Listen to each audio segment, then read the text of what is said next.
찬송가 324장으로 함께 찬양하시겠습니다.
함께 계심을 믿노라.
주께서 뜻하신 바 우리 통해 펼치신다. 고통과 슬픔 중에 더욱 주님 의지하오니 어려움 이겨내고 주님 더욱 찬양하라. 이 믿음과 굳세라. 주가 지켜주신다. 어두운 밤에도 주의 맑은 인도하여 주신다.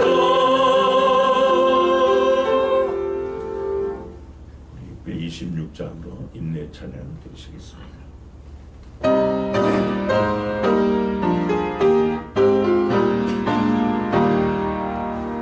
만민들아 다 경배하라.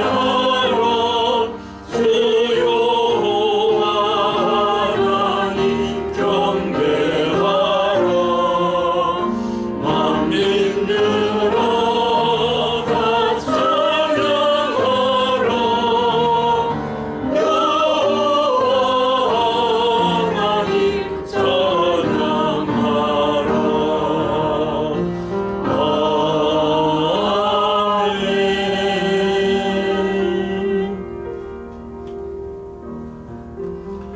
여호와여, 나를 반기시는 때에 내가 주께 기도하오니 하나님이여, 많은 인자와 구원의 진리로 내게 응답하소서.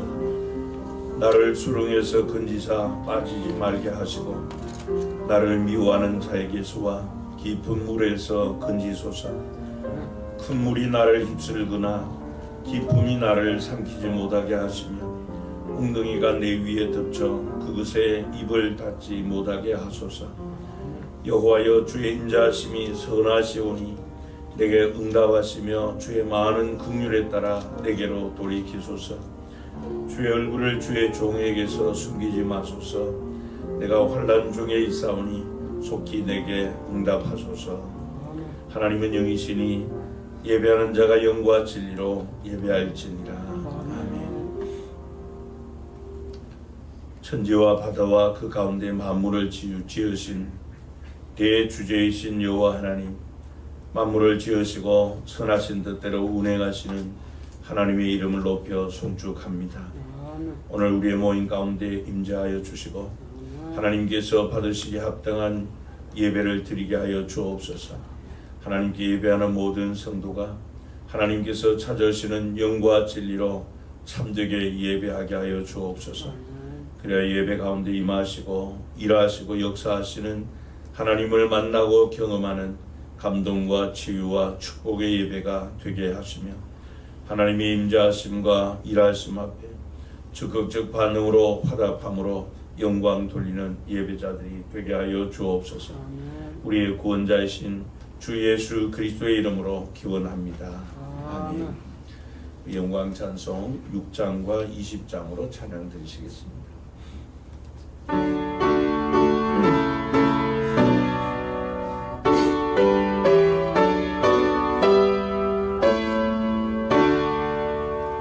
목소리 높여서 주 찬양하여라.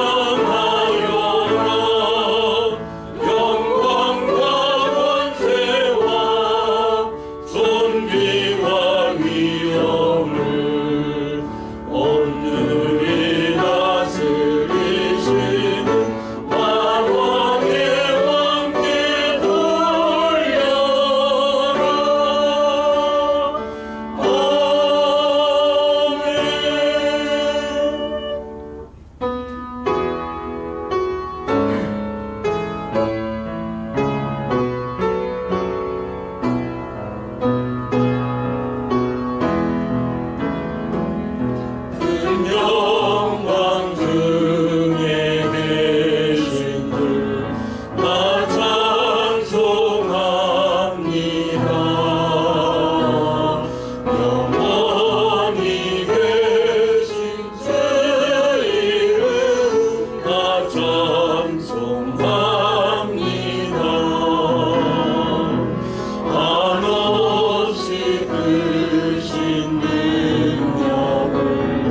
교도가 쓰겠습니다. 하나님이여 주는 나의 하나님이시라. 내가 간절히 주를 찾되 물이 없어 마르고 황폐한 땅에서 내 영혼이 주를 갈망하며 내 육체가 주를 악무하나이다. 내가 주의 권능과 영광을 보기 위하여 이와 같이 성소에서 주를 바라보았나이다. 주의 인자하심이 생명보다 나음으로 내 입술이 주를 찬양할 것이라. 이름으로 나의 평생의 주를 송축하며 주의 이름으로 말미암아 나의 손을 들리이다. 골수와 기름진 것을 먹음과 같이 나의 영혼이 만족할 것이라. 나의 입이 기쁜 입술로 주를 찬송하되 내가 나의 침상에서 주를 기억하며 새벽에 주의 말씀을 작은 소리로 읊조릴 때 하오리니 주는 나의 도움이 되셨음이라. 내가 주의 날개 그늘에서 즐겁게 부르리이다. 아멘. 사도신경으로 신앙 고백드립니다. 전능하사 천지를 만드신 하나님 아버지를 내가 믿사오며 그 외아들 우주 예수 그리스도를 믿사오니 이는 성령으로 잉태하사 동정녀 마리아에게 나시고 본디오 빌라도에게 고난을 받으사 십자가에 못 박혀 죽으시고 장사한 지 사흘 만에 죽은 자 가운데서 다시 살아나시며 하늘에 오르사 전능하신 하나님 우편한 자 계시다가 저리로서 산자와 죽은 자를 심판하러 오시리라. 성령을 믿사오며 거룩한 공예와 성도가 서로 교통하는 것과 죄를 사하여 주시는 것과 몸이 다시 사는 것과 영원히 사는 것을 믿사옵나이다. 아멘. 자리 앉으셔서 찬송가 317장으로 찬양드리시겠습니다.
최경석 장로님 대표 인도해 주시겠습니다.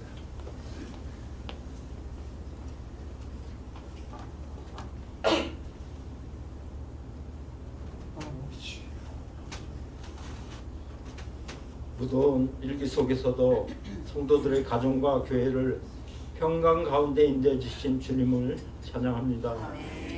일상 속에서 하나님을 경험하던 저희가 아버지 앞에 공동체로 모여 예배 드려오니 우리에게 하나님의 선하시고 온전하신 뜻을 드러내어 주시고 우리로 하여금 이 땅에서 하나님의 뜻을 행하게 도와주시옵소서. 날마다 하나님을 경험함으로 우리의 삶을 거룩함과 성숙함에 이르게 하시는 주님, 이번 여름에 이루어지는 모든 사역 위에 성령으로 기름 부으사 하나님의 기대에 부응하는 사역이 되게 하옵소서. 매년 다가오는 연례 행사로서의 수련회나 성경학교가 아니라 하나님의 일하심으로 변화가 일어나는 사역이 되길 소망합니다. 이번 여름에 이루어지는 모든 사역이 인생의 전환점이 되고 예수 그리스도를 인격적으로 만나고 하나님을 더 깊이 알아가는 계기가 되게 하여 주옵소서. 행사를 준비하는 동안 기도의 불이 꺼지지 않게 하시고 하나님의 행하심을 바라보며 겸손히 일하길 기도합니다. 행사를 준비하는데 재정적인 어려움을 당하지 않게 하시고 하나님께서 모든 것을 공급하여 주시옵소서. 말씀으로 우리를 붙들어 주시는 하나님, 목사님을 통해 주시는 말씀을 듣고 진실한 사람으로 하나님만 바라보는 삶을 살기 원합니다. 이 시간 꼭 주님을 만나는 귀한 시간 되게 하여 주시옵소서. 특별히 질병 가운데 고통받고 있는 우리 가족들이 있습니다. 이들의 간절한 기도가 주님께 상달되게 하시고 낙심하지 않고 포기하지 않게 하시고 하나님이 새 힘을 주시고 보혜사 성령께서 항상 곁에 계셔 주실 줄 믿습니다. 말씀 가운데 주님의 지휘하심을 받고 간증하게 하옵소서. 어려운 시기에 사업을 하는 우리 성도님들 위해 간절히 기도합니다. 늘 승리하는 삶 살아가게 하시고 삶이 힘들어 낙심하는 이들에게 위로와 평강이 임하여 주옵소서. 예배를 돕는 손길들 위해 주님께서 기름 부어주시고 저들의 노고와 헌신과 충성이 헛되지 않도록 주님 도와주시옵소서. 감사드리며 예수님의 이름으로 기도드립니다.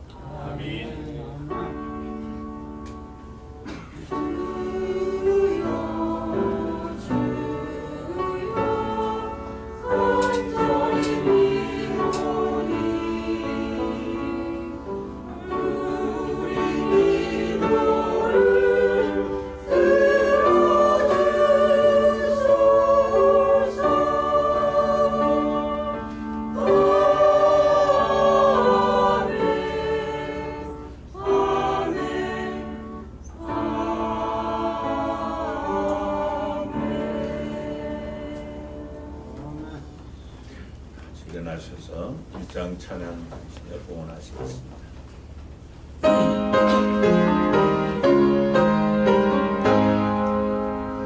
반복의 근원 하나님 온 백성 찬송 드리고 저천사여 찬송하세.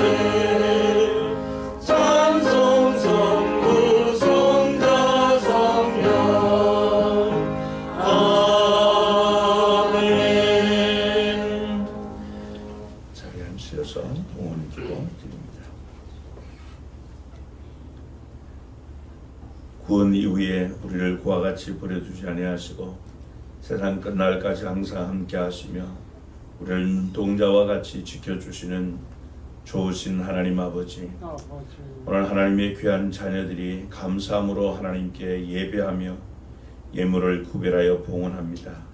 이 예물들을 하나님의 은혜로운 손길로 받아 주옵소서.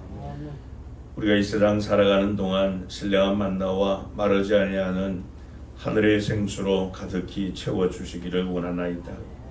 우리가 사는 이 시대가 너무도 사악하여 하나님의 사랑과 섭리를 오히려 욕되게 하며 무시하는 이런 경향을 봅니다. 한 사람이라도 더 구원받기 위해 오래 참으시는 하나님의 자비와 긍휼을 어디 하나님이 계시는가 보라고 비웃고 콧웃음을 치며 주님을 욕되게 하나이다. 하나님 아버지, 우리 인생의 완악함을 불쌍히 여겨주시고 알지 못하고 깨닫지 못하는 아둔한 저희를 긍휼히 여겨 주옵소서. 하나님의 은혜에 감격하여 우리의 몸과 마음을 드리는 헌신하는 자가 되기를 소원합니다. 주님께서 원하시는 것이라면 우리의 생명이라도 드릴 수 있는 믿음의 삶을 살기를 원합니다.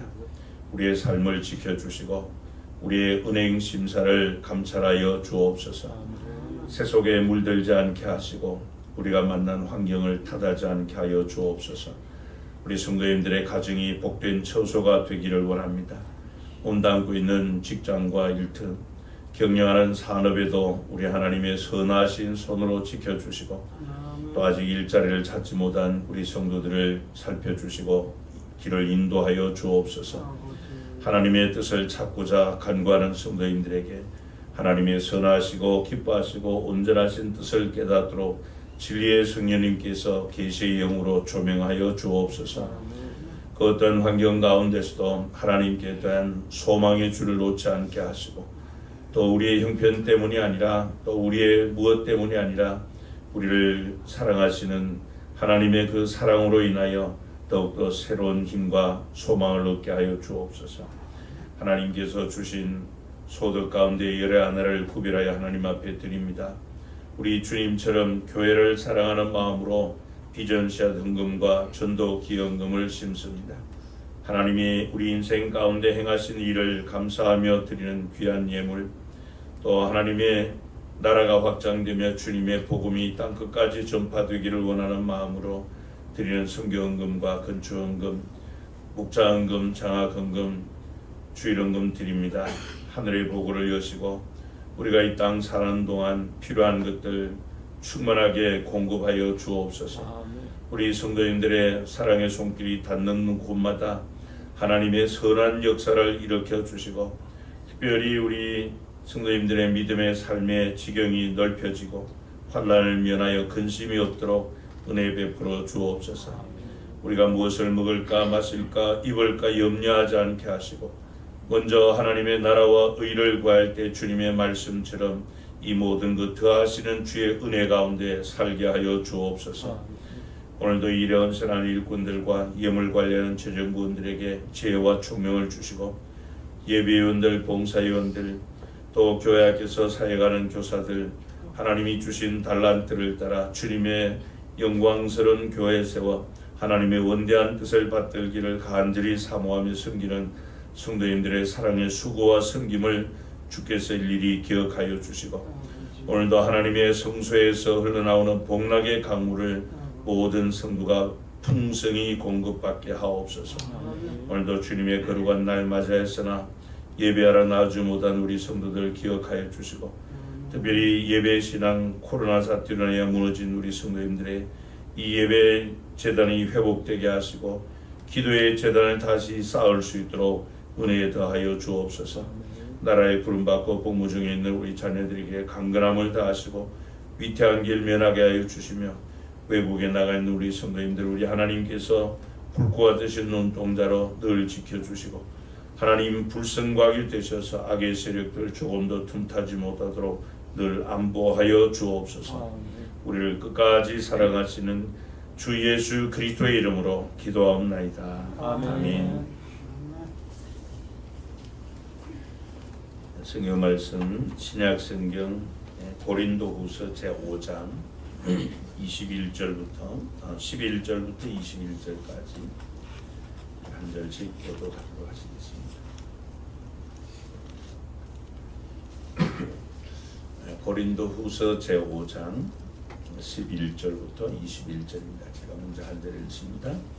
우리는 주의 두려우심을 알므로 사람들을 권면하거니와 우리가 하나님 앞에 알려졌으니 또 너희의 양심에도 알려지기를 바라노라. 우리가 다시 너희에게 자천하는 것이 아니요 오직 우리로 말미암아 자랑할 기회를 너희에게 주어 마음으로 하지 않고 외모로 자랑하는 자들에게 대답하려 하게 하는 것이다.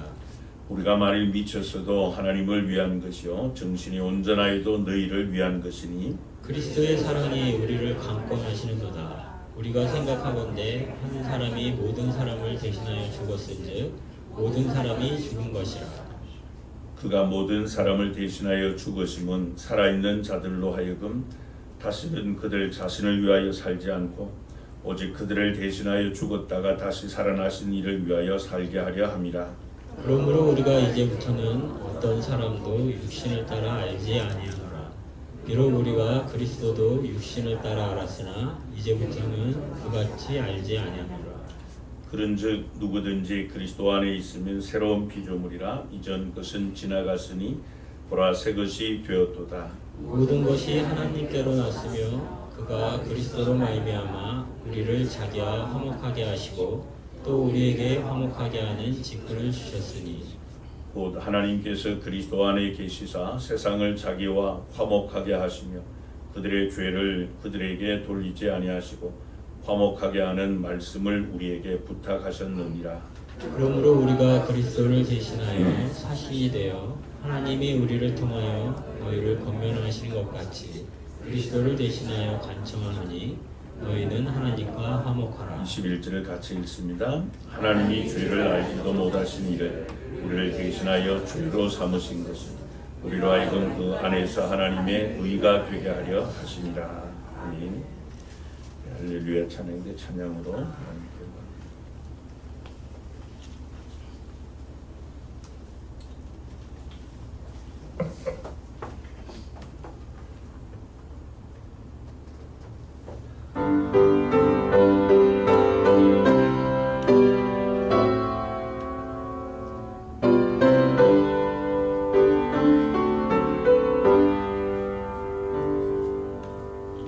내게로 오라 하신 주님의 말씀을 따라 나와서 내 몸과 마음을 주께 드리니 주여 받아주소서.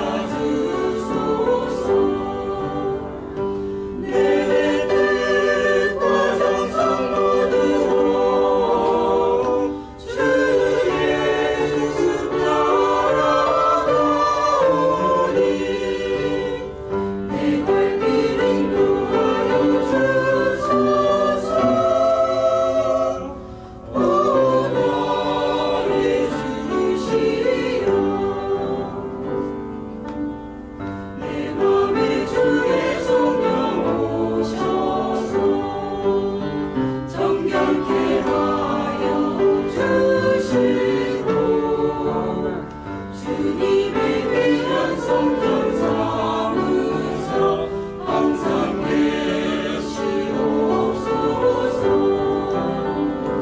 나 주님 힘써 섬기며 그 주소서하며 살리니 내 발길 인도하여 주소서.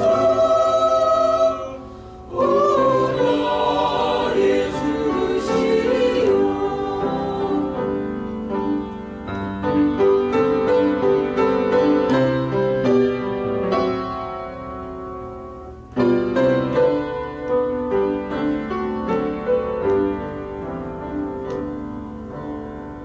내 참된 친구 되신 구주여 나에게 인재하시사 이 세상 큰별 되어 숨지는 주여 함께 하소서. 나 주님 품에 안기고 차원하신 영생 누리니 내 발길 인도하여 주소서. 오너의 주시여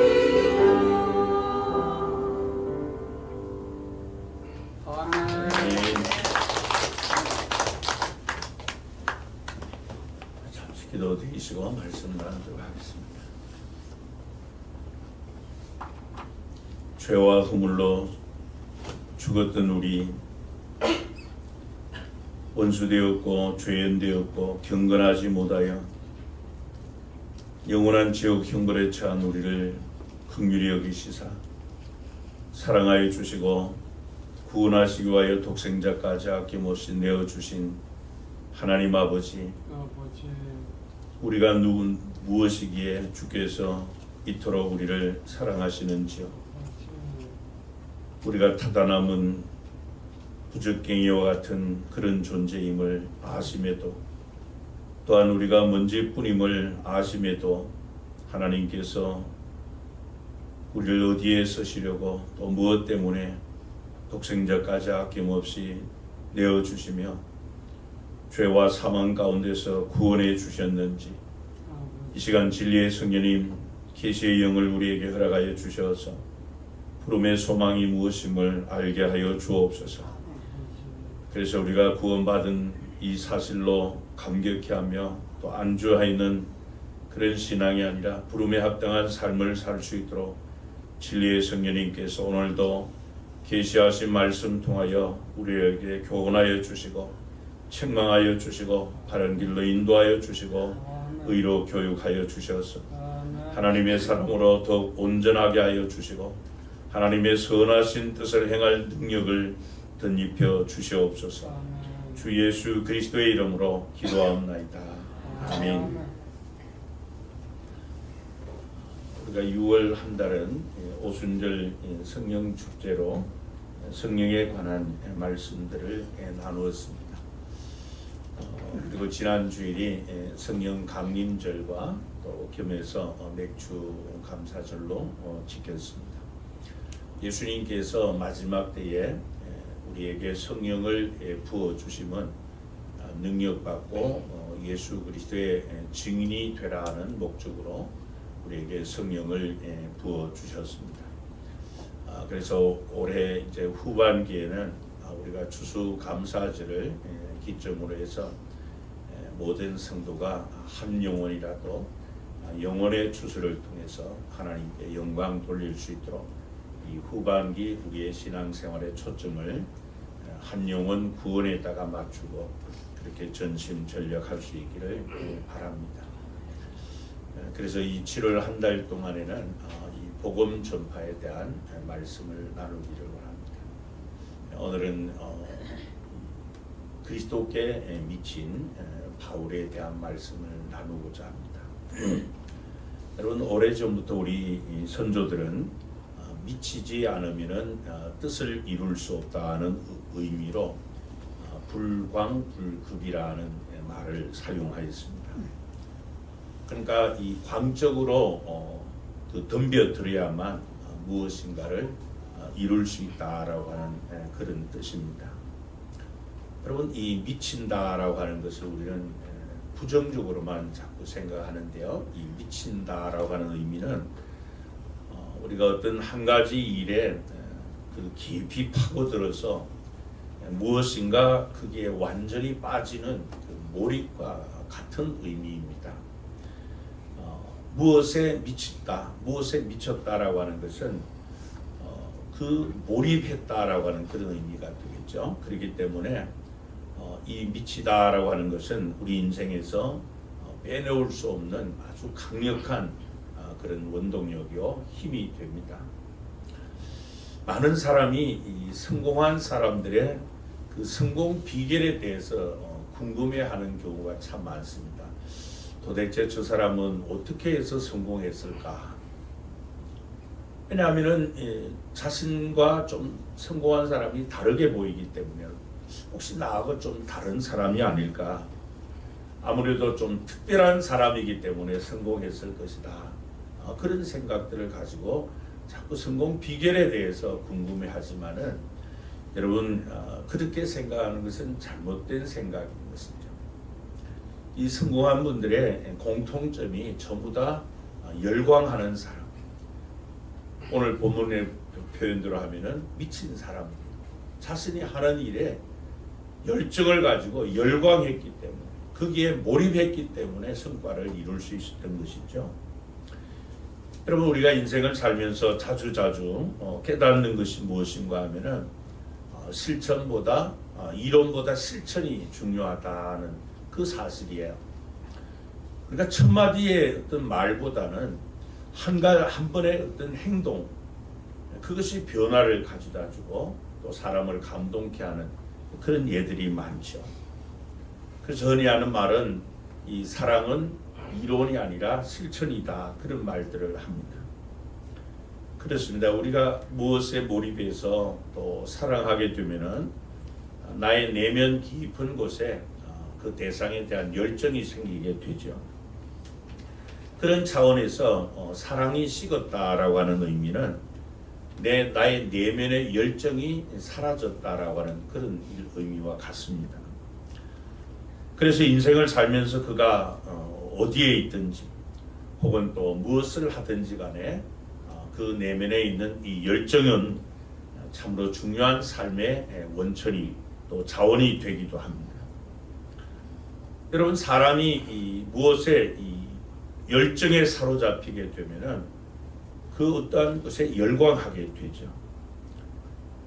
또 열광하게 되면 그 사람의 인생은 신바람 나는 인생, 그런 삶을 살게 됩니다.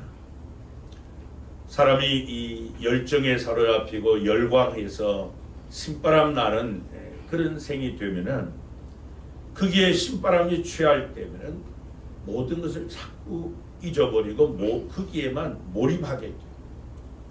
그래서 자기 자신도 아니면 또 고통도 배고픔도 다 잊어버리고 거기에 몰입을 하게 되죠. 여러분, 이 신바람은 때로는 이 집단적 헌신의 모습으로 나타나서 국난도 극복하게 하는 그런 힘이 될 때도 있어요. 예를 들면 우리나라가 이 IMF 때 그 금모으기 운동을 전 국민 대대적으로 벌였잖아요. 그런 것이 하나의 좋은 예라고도 할 수가 있습니다. 그런 차원에서 우리 그리스도인들의 신앙생활도 마찬가지입니다.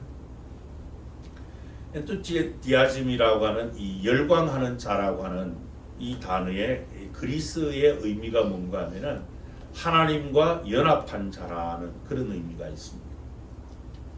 여러분, 사람이 하나님과 연합하게 되면은 우리의 마음 가운데 하나님을 향한 열정이 생기게 됩니다. 내가 하나님과 하나가 되면은 하나님에 대해서 열광할 수밖에 없다는 거죠. 그런 자들은 신앙생활에 신바람 나는 거예요. 오늘 본문에서 사도 바울은 우리 그리스도인들이 살아가야 될 이 삶의 방향과 제시를, 자세를 분명하게 가르쳐 주고 있는데요. 오늘 본문 13절에 보면은 사도 바울이 고린도 교회 성도들을 향해서 이렇게 말씀을 합니다. 우리가 만일 미쳤어도 하나님을 위한 것이요, 그렇게 말씀합니다. 여러분, 이 편지의 수신자인 이 고린도 교회는 사도 바울이 온갖 정성을 다 쏟아서 세운 교회입니다. 그렇기 때문에 사도 바울은 이 순회 전도자였기 때문에 고린도에만 머물러 사역한 것이 아니라 또 다른 지역에 가서 복음을 전하다가 내가 반드시 내가 세운 이 고린도 교회를 다시 방문하겠다, 그 약속을 하고 떠났어요. 그런데 어떤 이유인지 몰라도 이 방문 계획이 자꾸 늦추어지게 되었습니다. 그러다 보니까 고린도 교회 안에 이 사도 바울을 시기해서 바울의 사도성과 그의 메시지에 대해서 이의를 제기하는 사람들이 생기게 되었습니다. 이 소식을 들은 사도 바울은 따라서 이 자신을 변호해야 될 필요를 가지고 주후 60년경 자기가 사랑하고 전도해서 세운 이 고린도 교회 성도들에게 이 편지를 쓰면서 바로 자신이 지금까지 살아온 자신의 인생을 한마디로 요약해서 이 말씀을 하는 것이에요. 그러니까 이 말을 쉽게 풀어야 하면은, 사랑하는 고린도 교회 성도 여러분, 아직도 저를 모르시겠습니까? 저는 그냥 하나님께 미쳐서 살아왔습니다. 이런 고백을 하는 것이에요. 아멘. 그렇습니다. 여러분, 이 사도 바울은 미친 사람이었어요. 정말 미쳐서 사는 사람, 완전히 몰입해서 열광한 사람이었었습니다. 그럼 왜 이 바울이 이렇게 열광하고 미쳤는가? 무엇 때문인가? 오늘 본문에서 우리가 그 대답을 찾는 과정에 우리에게도 다시 한번 이 식었던 열정이 회복되는 그런 은혜가 있기를 바랍니다. 그렇다면 이 사도 바울은 도대체 무엇에 미쳤는가, 왜 미쳤는가 하는 것이에요. 그리고 우리도 왜 미쳐야 되는가 하는 것입니다. 먼저 이 사도 바울은 그리스도의 사랑에 미친 바울이었습니다. 오늘 보면 이 14절에 보면요, 그리스도의 사랑이 우리를 강권하시는 도다, 그렇게 말씀을 했습니다. 그리스도의 사랑이 우리를 강권하시는 도다. 이 강권한다라고 하는 이 슈네코라고 하는 헬라 단어의 의미는 결합하다, 또 포위하는 것처럼 에워싸다, 또 압박하다라고 하는 그런 의미입니다. 그래서 이 꼼짝달싹할 수 없도록 완전히 내가 사로잡히는 것, 쉽게 표현하면은 내가 포로가 되는 것을 의미합니다. 그러니까 무슨 의미입니까? 나는 지금 그리스도의 사랑에 완전히 포로가 되었다. 그리스도의 사랑이 나를 꼼짝달싹할 수 없도록 압박하고 포위했다. 거기에 완전히 내가 사로잡혔다. 그렇게 말씀을 하고 있습니다. 이 말은 사실이죠. 요즘 젊은 남녀들 보면은 서로 사랑하게 되면은 서로에게 이 사랑의 포로가 돼요. 사랑의 포로가 돼요. 그래서 이 이성적 판단을 제대로 하지 못합니다. 다른 사람이 볼 때, 야, 저 별로 어울리지 않을 것 같은데, 이런 생각이 드는데도 제 눈의 안경이라고 자기들은 떨어져 죽고 못 살아요. 그런 사람들을 뭐라 그럽니까? 눈에 뭐가 씌었다 그래요? 콩깍지 씌었다 그러더라고요. 콩깍지가 씌어가지고. 그럼 눈에 콩깍지 씌우면 잘 안 보이는가? 제가 몇 번 말씀드렸는데요. 저 성형교회 권사님 한 분은 연애할 때 이 눈에 콩깍지가 씌어가지고 나중에 이 콩깍지가 좀 한참 결혼 생활하다 벗겨지고 보니까 남편이 자기보다 키가 작더래요. 그게 안 보였던 거예요. 이 콩깍지가 씌어가지고. 제정신 들고 보니까 남편이 자기보다 키가 작더래요. 이 실제예요, 여러분. 사도 바울이 그랬다는 거예요. 사도 바울. 그는 주님의 사랑을 받았어요. 주님의 그 놀라운 사랑을 경험했죠. 그 순간 바울은 주님의 그 사랑에 포로가 되고 말았습니다. 왜 그렇게 되었을까? 두 가지 이유 때문인데요. 이 두 가지 이유는 정말 내가 예수를 믿고 거듭난 그리스도인이라면은 나도 그리스도의 사랑에 사로잡혀서 그리스도의 사랑의 포로가 되어서 살아야 될 그 이유와 같은 이유예요. 그 두 가지 이유는, 첫 번째는 주님께서 나를 구원하시기 위해서 십자가에서 대속의 죽음을 당해 주셨다는 겁니다. 이 14절 말씀이 바로 그 말씀이에요. 그리스도의 사랑이 나를 강권하시는 거예요. 우리를 강권하는. 우리가 생각하건대 한 사람이 모든 사람을 대신하여 죽었은즉 모든 사람이 죽은 것이라. 그리고 우리가 이 세상 살면서 많은 사랑이라고 하는 표현도 하고 사랑을 경험하기도 하고 하는데, 이 세상에서 경험하는 대부분의 사랑은 그 동기가 이기적입니다. 이기적인 그런 동기에서 기초하고 있는데, 예를 들면 서로 사랑해서 결혼한 부부라 할지라도 어떤 서로를 위해서 죽어야 되는 순간이 되면 머뭇거릴 수밖에 없을 거예요. 이런 부모와 자식 관계도 마찬가지일 거예요. 부모를 위해서 죽으려고 하는 자식이 드물 거고요. 또 자식을 위해서 죽는 부모도 그렇게 흔하지 않을 겁니다. 근데 여러분, 예수님과 우리의 관계는 그런 관계가 아니에요. 부모도 아니고 자식도 아니고, 그렇다고 해서 같은 동족도 아니고, 그런 분이 나를 위해서, 나의 구원을 위해서 십자가에서 대신 죽어주셨다는 사실. 저와 여러분들은 이 사실을 마음으로 믿고 입으로 고백하고 주님을 믿음으로 영접해서 구원받은 자들 아닙니까? 그게 사실이라고 믿었기 때문에 우리는 고백을 하고 예수님을 구원자로 영접을 한 것이에요. 그렇다면은 나를 대신해서 나와 아무런 상관이 없는 그분이 나를 죄와 사망 가운데서 구원하시기 위해서 십자가에서 대속의 죽음을 당해 주셨다면 주님의 그 사랑에 내가 사로잡혀 사는 것이 마땅하지 않느냐 하는 것이에요. 그래서 사도 바울이 로마서 5장 7절의 말씀을 합니다. 의인을 위하여 죽는 자가 쉽지 않고 선인을 위하여 용감히 죽는 자가 혹 있거니와 그랬습니다. 무슨 말입니까 여러분? 의인을 위해서 죽는 일도 쉽지 않은데 죄인인 나를 위해서 예수님이 대속의 죽음을 당해 주셨다는 겁니다. 그래서 이어서 8절에 보면 바울이 하는 말이 우리가 아직 무엇 되었을 때요?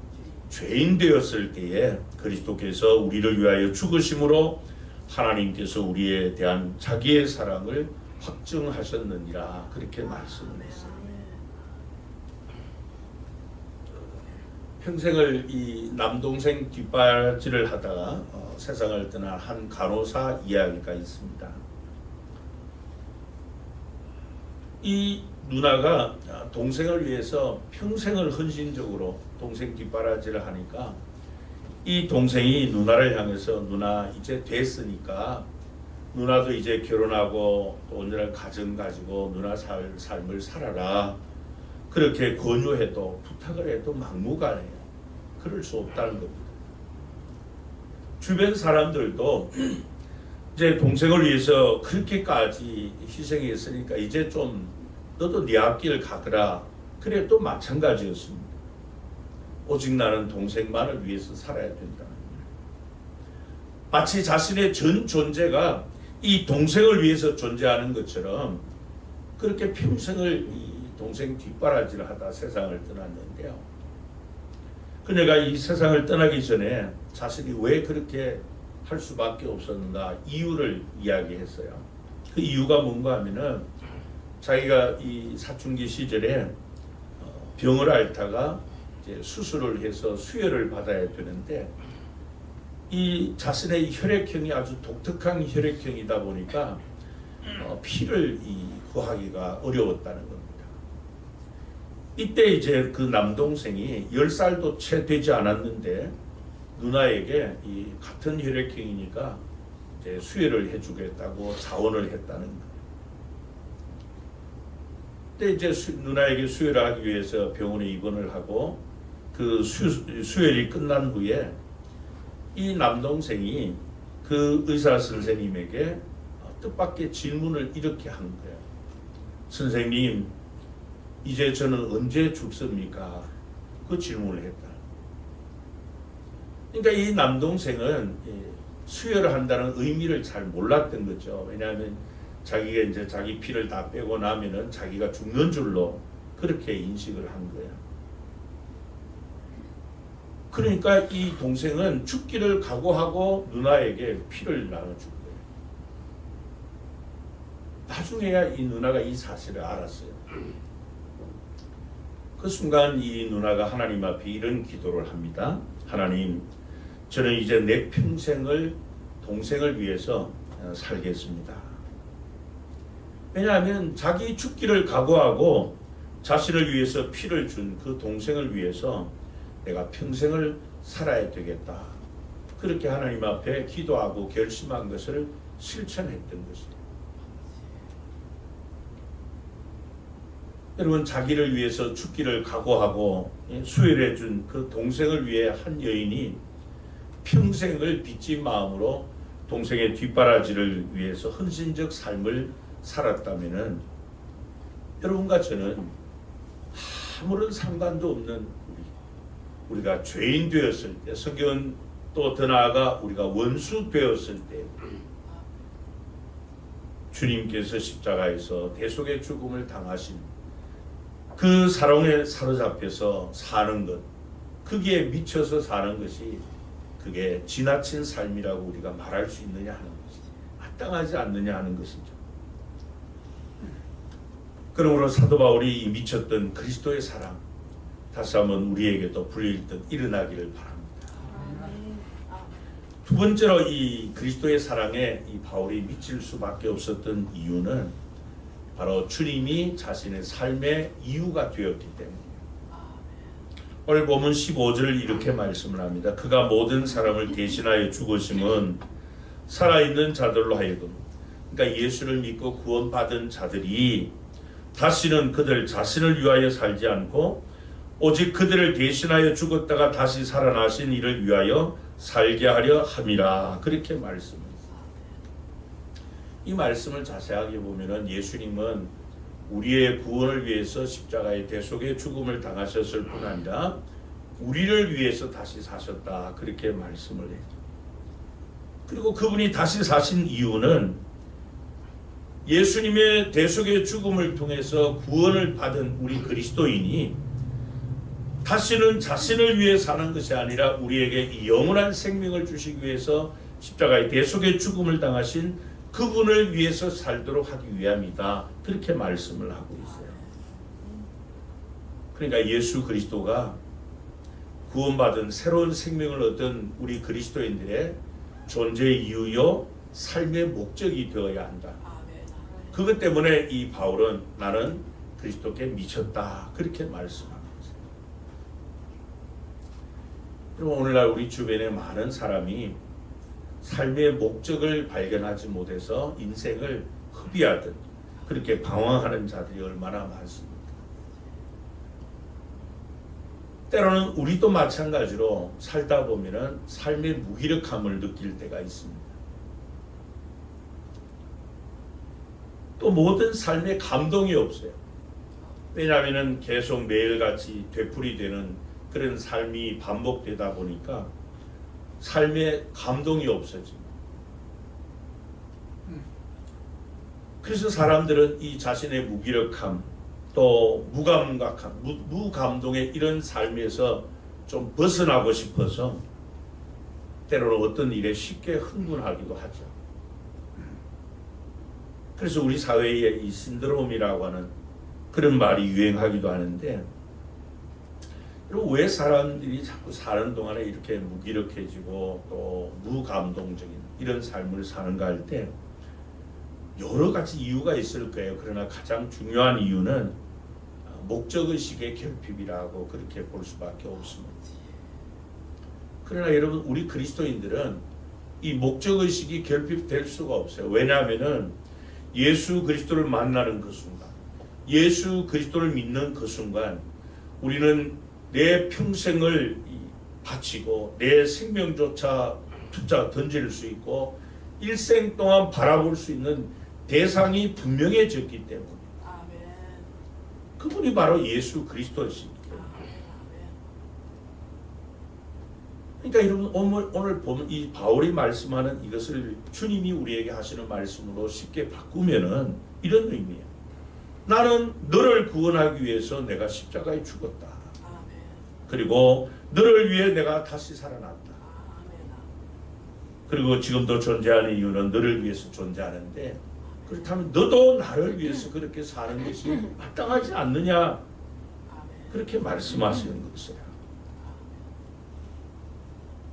여러분, 아주 이 부부 사이에 이 금술이 좋은 부부가 있다고 그 생각을 해보세요. 근데 어느 날 이 남편이 갑자기 그 부인에게 이런 말을 하는 그 장면을 한번 상상해 보시기 바랍니다. 여보, 나는 당신 때문에 산다.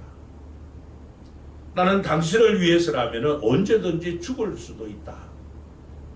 여러분, 이런 남편의 고백을 들은 부인 같으면 어떤 감동이 오겠어요? 또 남편을 알아서 이 부인이 뭐라고 말을 하겠어요? 여보, 나도 마찬가지야. 그 말 하지 않겠어요? 주님이 우리를 위해서 내가 너를 위해 죽는다. 너를 위해 산다. 그렇다면 우리도 주님의 고백 같은 그 고백이 우리에게 있어야 마땅하지 않느냐. 그렇기 때문에 사도 바울은 이 그리스도의 사랑에 미칠 수밖에 없다. 그렇게 고백을 하는 거예요. 여러분, 바울이 경험한 그리스도의 사랑, 이미 우리도 경험한 그 사랑 아닙니까? 우리에게도 주님의 그 사랑에 다시 한번 몰입하고 주님의 사랑의 포로가 되는 그런 은혜가 회복되기를 축복합니다. 두 번째로 이 사도 바울이 미칠 수밖에 없었던 것은 그리스도의 사랑을 전하는 일에 미친 바울이었습니다. 여러분, 우리가 이 아무런 소망 없는 자들, 우리에게 유일하게 보정되어 있었던 것은 영원한 지옥 형벌. 그런 우리가 예수 그리스도의 대속의 죽음을 통해서 죄의 속량함을 받고 새로운 생명을 얻은 것, 그리스도의 사랑을 경험한 것, 이것은 우리 인생 가운데 가장 영광스러운 경험이에요. 최대의 사건이죠. 그렇기 때문에 바울은 그 가장 영광스러운 그 일, 내 인생 일대 이 가장 큰 사건, 그 그리스도의 사랑을 전할 수 있는, 전하는 일에 미치는 것이 마땅하다는 겁니다. 여러분, 사실 우리가 아는 것처럼 사도 바울은 예수님의 이 그리스도의 사랑을 알기 이전에 그런 세상적으로 볼 때 참 유능한 사람이 있잖아요. 그런 혈통적으로도 아브라함의 순수한 혈통을 이어왔고, 세상 학문도 탁월한 가말리엘 문화생이었고, 거기다 그는 로마 시민권자고, 사회적으로도 아주 존망을 받는 이런 지위가 높은 사람. 그러니까 그 당시로 보면은 이 사울은 한마디로 엘리트입니다. 엘리트. 완전히 자신의 그 앞날의 출세가 보장되어 있는 그런 사람이었어요. 그때 어느 날 부활하신 주님을 그가 만나게 됐죠. 주님이 찾아오셨어요. 그 주님의 사랑을 안 이 바울이 그만 그 사랑의 프로가 되었습니다. 그분의 사랑에 완전히 사로잡히고 말았습니다. 사회적으로 엘리트인 그가, 앞날의 출세가 보정되어 있는 그가, 그 튼튼한 그 모든 배경 다 배설물처럼 버리고 예수님의 그 사랑, 주님의 그리스도의 그 사랑을 전하기 위해서 오늘은 이곳 내일은 저곳 그리스도의 사랑을 전하는 전도 여행자, 순례 여행자가 전도 순례자. 복음을 전하는 그 과정에서 그는 수없이 많은 어려움을 당합니다.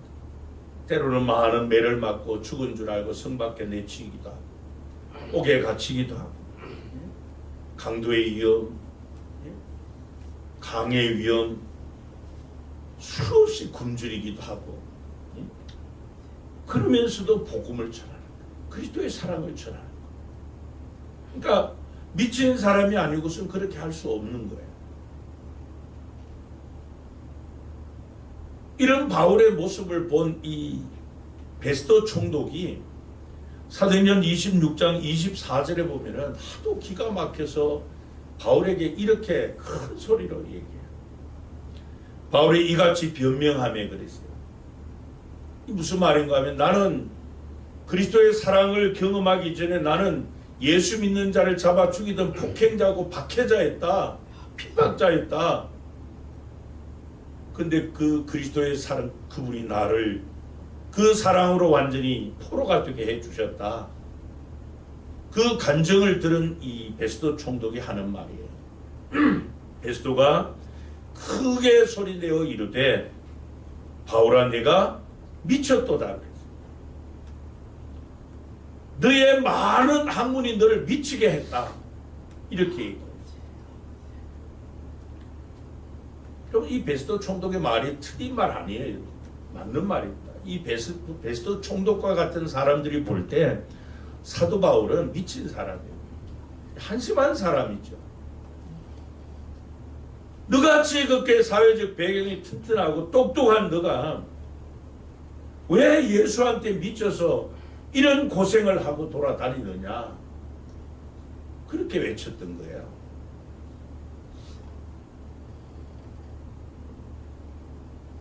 여러분, 그 유능한 이 엘리트인 이 바울이 세상 사람들이 볼 때 이 지금 그리스도의 사랑을 전하는 일은 미친 짓 하고 돌아다니는 거예요. 미친 짓 하고.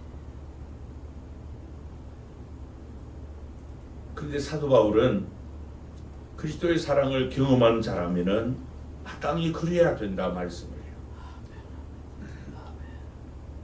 왜 우리가 그리스도의 사랑을 경험했다면 그리스도의 사랑을 전하는 일에 미쳐야 되는가? 그 이유도 두 가지로 말씀을 해요. 첫째는 예수 그리스도의 사랑만이 우리 인간을 변화시켜 놓을 수 있기 때문입니다. 여러분, 우리 인간이 가지고 있는 가장 이 큰 존재의 갈망이 있다면은 변화에 대한 갈망입니다. 그가 누구이든 간에 자신의 존재를 그대로 만족해하는 사람은 거의 없을 거예요. 아무도 없을 거예요.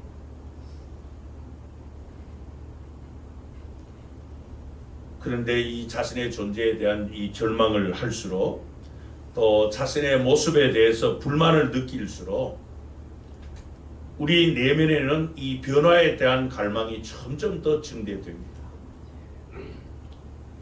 근데 문제는 뭐가 문제인가 하면 변화가 쉽지 않다는 데 문제가 있습니다.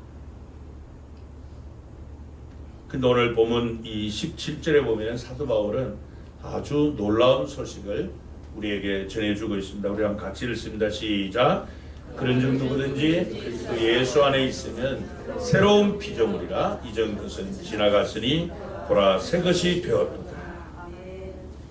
그리고 이 말씀 핵심이 뭔가 하면은 여러분 걱정하지 마세요.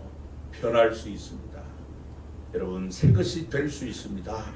이렇게 말씀을 해주고 있어요. 그 전제 조건이 뭐라고요? 그리스도 안에 있어요. 그가 누구이든지 간에 그가 누구이든지 간에 그리스도 안에 있으면, 다시 말씀드리면 이 그리스도의 사랑에 사로잡히면 새 것이 된다는 거예요. 새 사람이 된다. 그래서 여러분 우리가 이런 간증들을 많이 듣잖아요. 전직 뭐 조폭, 두목 이런 사람들 다 예수 믿고 새 사람 되어서. 그런데 여러분 이 말씀은 사도 바울의 신앙 고백입니다. 내가 바로 그런 사람이다는 거예요. 여러분 우리가 이 바울의 고백을 듣잖아요. 나는 폭행자다, 박해자다, 핍박자다. 그러니까 이 그리스도의 사랑을 받을 만한 아무런 자격이 없는 자라는 거예요. 왜냐하면 자신은 예수 믿는 자를 잡아다 박해하고 핍박하고 죽이는 일에 찬성 던지고, 예루살렘만이 아니라 심지어는 이 다마스커스, 이 다메섹에까지 가서 예수 믿는 자들을 막 잡아다 와서 옥에 가두고 죽이고 하는, 또 교회를 잔멸하는 그런 사람이었잖아요. 그러니까 이 예수 믿는 사람이 편에서 보면은 그 당시 사울은 원수와 같은 사람이에요. 원수와 같은 존재. 그런 폭행자요, 박해자요, 원수 같은 자기를 주님이 사랑하셔서 십자가에 대속의 죽음을 당해 주셨다는 거예요.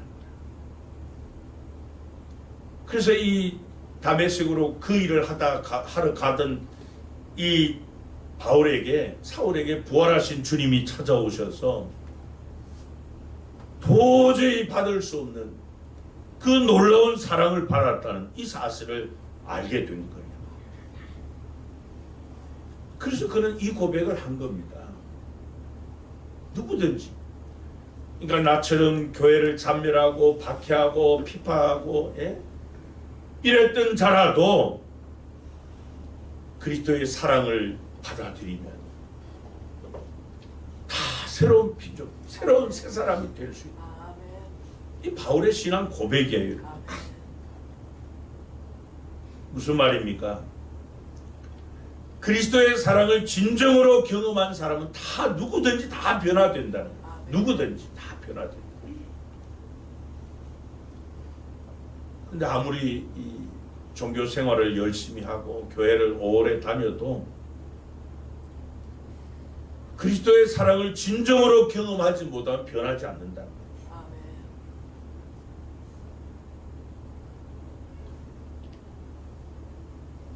여러분 복음이 뭡니까? 복음은 그리스도의 사랑이에요.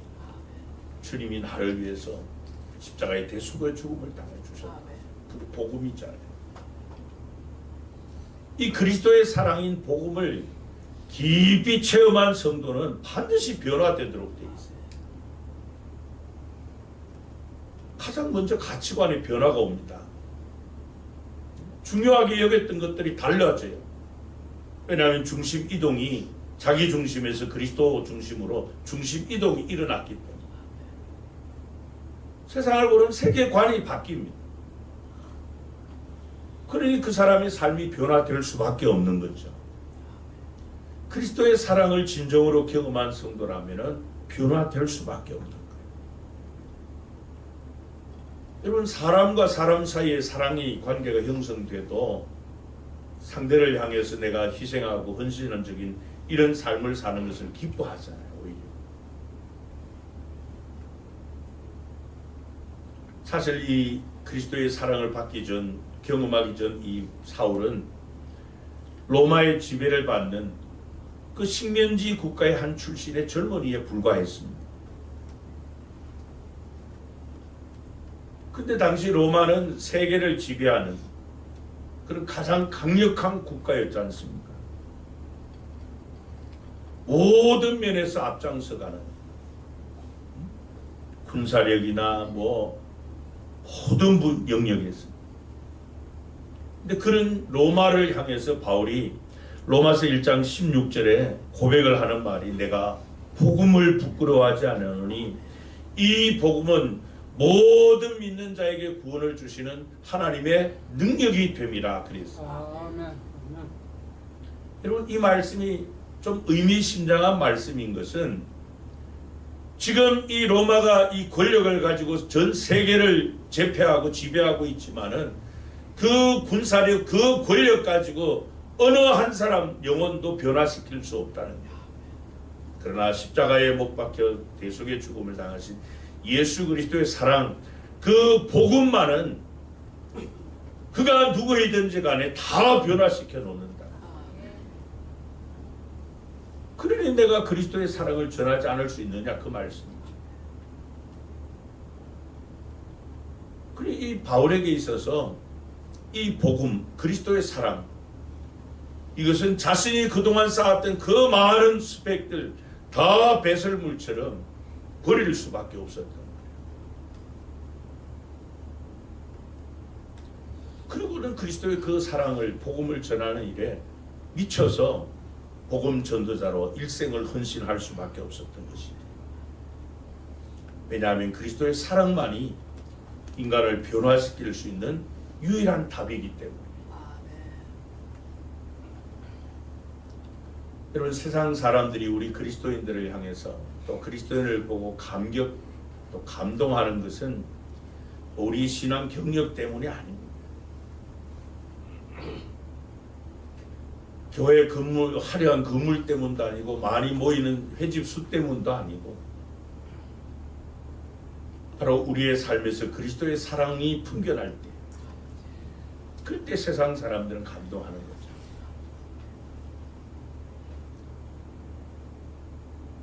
그래서 그리스도인으로서 이 변화가 일어나지 않는 삶이라고 할 때는 그 사람의 신앙을 좀 점검을 해야 돼요. 다시 이 그리스도의 사랑이 불듯 일어나도록 하나님 앞에 다시 한번 매달려야 돼요.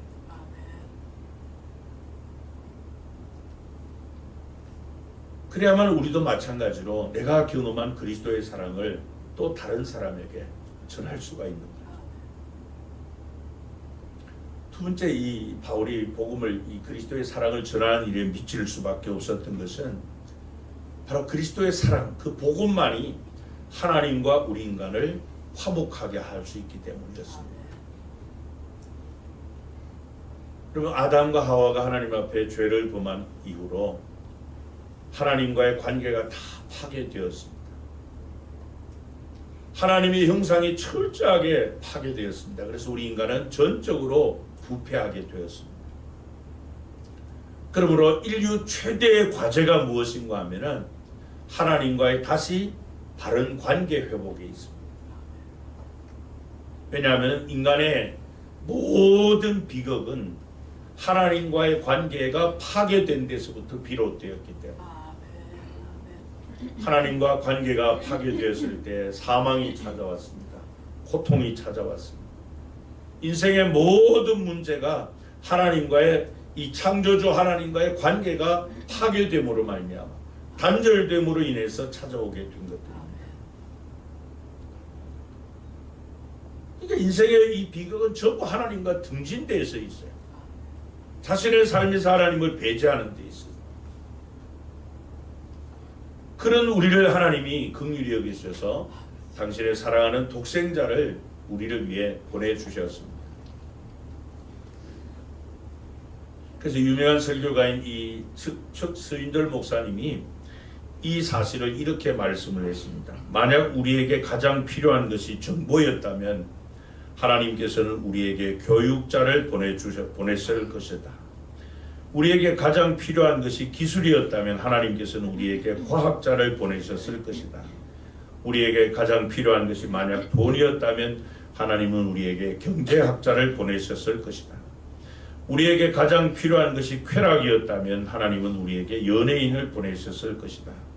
그러나 우리에게 가장 필요한 것이 인간의 근본 문제는 나를 창조하신 하나님과 바른 관계를 회복하는 것입니다. 이 관계의 문제가 가장 중요한 문제였기 때문에 하나님은 하나님과의 관계를 중보할 수 있는 중보자로 그리고 화목자로 구세주이신 예수 그리스도를 보내신 것이다. 그렇게 말씀합니다. 아멘이죠. 그래서 사도 바울은 그 그리스도의 사랑을 전하는 이 전도의 책임을 본문 18절에서는 화목하게 하는 직분이라 그렇게 말씀했습니다. 우리 모든 그리스도인은 모두가 그리스도의 사랑을 경험했기 때문에 그 그리스도의 사랑, 이 복음만이 하나님과의 관계를 회복할 수 있는 그 유일한 답이기 때문에 모든 그리스도인은 이 그리스도의 사랑을 전해서 하나님과 화목하게 하는 이 직분을 다 받은 자들이다. 그렇게 말씀하고 있어요. 하나님과 관계가 회복되어야만 그 사람의 인생이 새로운 인생이 될 수 있기 때문이죠. 그리고 그 화목하게 하는 그 복음, 그 복음의 말씀을 본문 19절에서 바울은 화목하게 하는 말씀이라 그렇게 묘사했죠. 그러면서 20절에 뭐라고 말씀을 합니까? 여러분 하나님과 무엇 하라고요? 화목하십시오. 하나님과 깨진 관계를 예수 그리스도의 사랑, 그 복음을 통해서 다시 회복하십시오. 그렇게 말씀을 하고 있습니다. 여러분 우리 모든 그리스도인에게 주어진 이 화목하게 하는 이 직분을 통해서 우리가 사도 바울처럼 이 그리스도의 사랑을 이 전하는 일, 이 복음 전도의 영향력이 커질수록 이 세상은 하나님과 더 화목하게 될 줄로 믿습니다. 우리 가정이, 우리 온 가족이 하나님과 화목하게 될 때 그 가정에 하나님의 은혜와 하나님의 임재의 역사가 충만할 줄로 믿습니다. 어둠의 이 세력에 의해서 혼미하게 하는 영의 역사에 사로잡혀 완전히 혼미한 이 세상조차도 영광의 복음의 광채인 그리스도의 사랑이 전해질 때 이 세상은 화목한 공동체로 그렇게 변화될 줄로 믿습니다. 여러분 이 그리스도의 사랑인 복음은 한 개인만 변화시킬 뿐만 아니라 또 지역도 이 사회도 그 세상도 변화시키는 유일한 원천의 능력이기 때문에 그렇습니다. 그러므로 바울이 이 복음을 전하는 일에 미칠 수밖에 없다는 것. 여러분 이제 2023년 이제 후반기가 시작되었는데요. 우리도 마찬가지로 이 바울이 경험한 그리스도의 사랑을 우리 모든 성도가 다 경험한 바 있는 거 아닙니까? 그리스도의 그 사랑 때문에 우리는 죄 사함을 받고 구원을 받았습니다. 새 사람이 되었습니다. 새로운 피조물이 되었습니다. 하나님과 화목된 자들이 되었습니다. 그 화목의 말씀을 전할 수 있는 그 직분을 우리 모든 성도가 받은 자들입니다. 나 한 사람 구원받은 것으로 안주하지 말고 이 사도 바울처럼 강권하시는 그리스도의 사랑의 포로가 되어서 주님의 사랑을 전하는 그런 은혜가 있기를 바랍니다. 기도하시겠습니다. 사랑 많으신 우리 하나님 아버지, 우리도 마찬가지로 사울처럼 그리스도의 사랑, 하나님의 사랑을 받아야 될 그 어떠한 이유도 자격도 조건도 없는 자들이었습니다. 오히려 우리는 죄인이었고 경건하지 못한 자들이었고 하나님과 원수되었던 자들인데 우리를 불쌍히 여기신 하나님의 그 긍휼 때문에, 사랑 때문에, 은혜 때문에 독생자 예수 그리스도를 보내주셨고 나를 죄와 사망 가운데서 구원하시고자 나를 대신하여 속죄제물로 십자가에 우리 죽음을 당하신 우리 주님, 그 사랑을 깨달은 바울이었기에 그 사랑에 미칠 수밖에 없었습니다. 그 사랑이 변화시킬 수가, 사람을 유일하게 변화시키는 그런 능력이었고 하나님과 화목하는 이러한 능력이었기 때문입니다. 하나님 아버지, 이러한 은혜로 복음의 능력으로 말미암아 먼저 이 구원받은 하나님의 사람들로서 이 화목하게 하는 직분을 위임받은 또 사명자로서 나 한 사람 구원받은 것으로 안주하지 않고 사도 바울처럼 그리스도의 사랑에 이 강권하시는 사랑의 포로가 되어 그리스도의 사랑을 전하는 복음 전도자로 살게 해 주옵소서. 아멘. 주 예수 그리스도의 이름으로 기도하옵나이다. 아멘. 찬송가 496장으로 찬양하시겠습니다.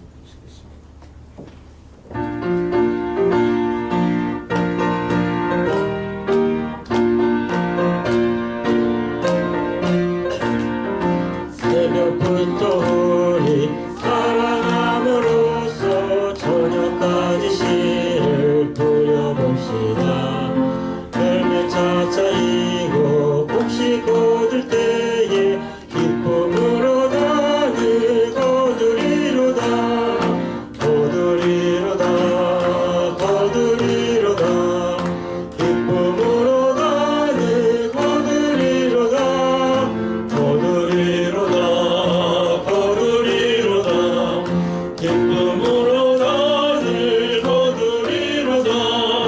비가 오는 것과 바람 부는 것을 겁을 내지 말고 부려봅시다. 이를 맞춰놓고 곡식 거둘 때에 기쁨으로 나를 거두리로다. 거두리로다. 거두리로다.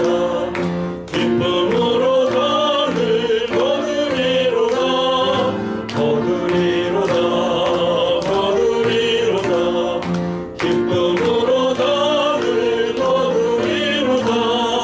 씨를 뿌릴 때에 나지 아니할까 염려하며 심히 갈지라도 나중 예수께서 칭찬하시니 기쁨으로 나를 거두리로다. 거두리로다. 거두리로다. 기쁨으로 나를 거두리로다. 거두리로다. 거두리로다. 기쁨으로 나를 거두리로다. 아멘. 교회 소식입니다. 7월은 전도 능력의 달입니다. 태신자 전도를 위해서 또 사랑으로 섬기고 태신자 영혼 구원을 위해서 집중적으로 기도하시기 바랍니다.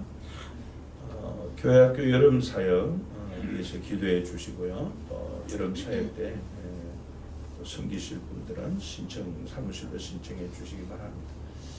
7월에는 유초등부와 또 중등부 학예 수련회가 있습니다. 위해서 기도해 주시고 또 고등부와 청년부는 8월에 사역을 하려고 합니다. 위해서 많이 기도해 주시기 바랍니다. 또 또 올해 후반기 우리 성도님들의 그 신앙생활 초점을 이제 한영혼 구원에 두시고 지금 가슴에 3명씩 이 태신자 영혼 구원을 위해서 품으신 그 태신자들 가운데 한 명이라도 추수감사절이 11월 19일인데요. 이때까지 영혼의 추수를 통해서 하나님께 영광 돌릴 수 있도록 모든 성도가 전도하는 데 힘써 주시기 바랍니다. 우리 김다혜 양 이렇게 등록했는데요. 여기 옆에 그 청년주택으로 이사해 왔어요. 그래서 같이 금요 기도회도 몇 분 하고 같이 신앙생활하게 됐습니다. 지방에서 열심히 신앙생활하던 청년이에요. 연기 지망생인데 여러분 이 위해서 기도 많이 해주시기 바랍니다. 다혜 양 함장까지 일어설까요? 예, 우리 환영하는 박수 드립니다. 감사합니다. 그래서 조그만 선물 하나 준비해 드리죠. 우리 앞뒤 좌에 있는 분들과 함께 인사 나누며 축복하시겠습니다. 그리스도의 사랑에 사로잡힙시다.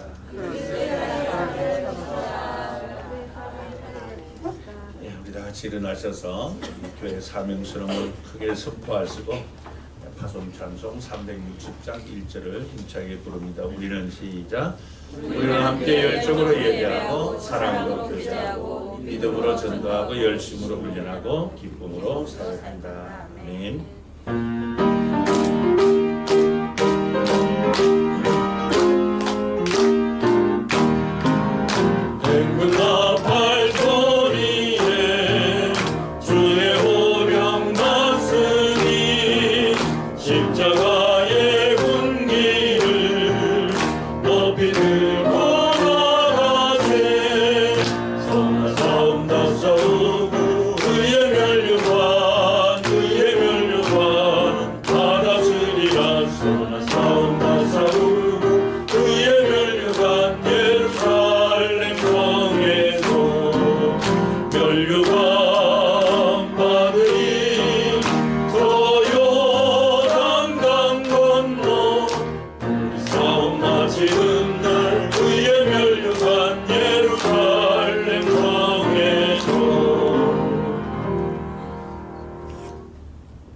우리의 구원을 위해 하늘 영광 보좌를 부리시고 낮고 천한 이 땅에 인간의 몸을 입고 오시사 우리의 구원을 위해 십자가의 대속 제물로 속죄 제물이 되신 우리 주 예수 그리스도의 은혜와 아무런 자격 없고 조건 없는 우리를 사랑하시사 독생자까지 아낌없이 우리를 위해 내어주신 하나님 아버지의 그 놀라우신 사랑하심과 성부 하나님의 그 기쁘신 뜻을 통달하시고 우리 마음 가운데 소원을 두고 행하게 하시는 성령 하나님과의 교통하시는 역사하심이 사도 바울을 통해 오늘 우리에게 주신 귀한 말씀처럼 그가 경험한 그리스도의 사랑 우리도 마찬가지로 경험한 자이기에 그리스도의 사랑만이 우리를 변화시킬 수 있고 또한 우리의 존재의 이유요 삶의 목적임을 기억하며 그리스도의 사랑만이 또 하나님과 화목하게 하기에 우리가 목숨 걸고 그리스도의 사랑의 포로가 되어 그 놀라운 사랑을 전하는 일에 전심전력하며 한 영혼이라도 더 구원하기를 원하시는 하나님의 뜻을 받들기를 간절히 소원하는 우리 모든 성도님들과 성도님들의 가정과 경외하는 사람과 주님의 몸된 교회 위에와 우리 지교인 반다보 교회 위에 오늘 이 시간도 온 천하에 다니며 만민에게 복음을 전하는 선교사님들과 그들의 사역 위에 이제로부터 영원토록 함께 있을지어다. 아멘. 아멘.